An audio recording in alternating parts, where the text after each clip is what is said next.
ঘটনাটি যুক্তরাজ্যের। শহর থেকে একটু দূরে একটি পুরনো বাড়ি ছিল। এক দম্পতি ঘুরতে এসে বাড়িটি খুব পছন্দ হয়। বাড়িটি দামে কম এবং মানে ভালো, তাই তারা কিনে ফেলল। বাড়ির মধ্যে অনেক পুরনো ফার্নিচার ছিল। একদম নীরব একটি জায়গা, কেউ সেখানে যাওয়া আসা করে না। বাড়ির ভিতরে অনেক পুরনো ফার্নিচার ছিল। ফার্নিচারগুলো দেখতে অনেক সুন্দর কিন্তু রহস্যজনক। মহিলাটি সব ফার্নিচার মুছে ঘরটি একদম নতুনের মতো করে ফেলল। এরপরেই শুরু হলো আসল ঘটনা। তাদের সাথে একটি বিড়াল থাকতো।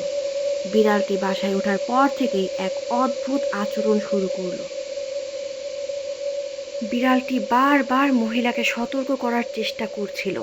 সে তাকে বাড়ি ছাড়তে বলছিল বারবার। একদিন রাতে দম্পতির কিছু মেহমান আসলো। তারা সবাই অনেক ভালো মন্দ খাবার খেলো। খাবার দাবার খাওয়ার পরেই শুরু হলো এক নতুন কাহিনী, যা শুনলে আপনি অবাক হয়ে যাবেন। খাওয়া দাওয়ার পর তার হাজবেন্ড কাজের জন্য অফিসে চলে গেল। হঠাৎ মহিলাটি বারান্দা থেকে ভাঙা চেয়ারের শব্দ পাচ্ছিল। বিড়ালটি কেমন অদ্ভুত আচরণ করছিল।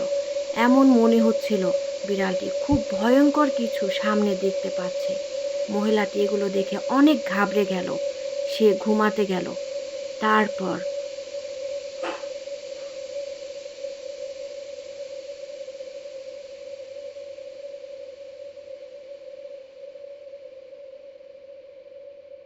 হঠাৎ বিড়ালটি চেঁচামেচি শুরু করে দিল।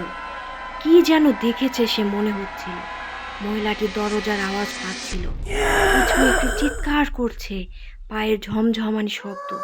খুব ভয় পাচ্ছিল মহিলাটি। সে ভয়ে জড়সড় হয়ে যাচ্ছিল। তার স্বামী বাইরে গিয়েছে, সে একা বাসায়, আর তার সাথে ছিল তার সঙ্গী বিড়ালটি।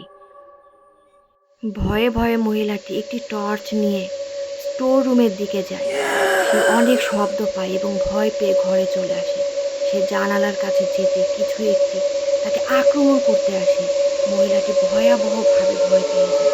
সকাল থেকে তার প্রচণ্ড জ্বর থাকে, কিন্তু তার স্বামী তাকে নিয়ে তৎক্ষণাৎ বাড়িটি ছেড়ে দেয় এবং শহর থেকে অনেক দূরে চলে যায়। এরপর বিড়ালটির আচরণও স্বাভাবিক হয়ে যায়।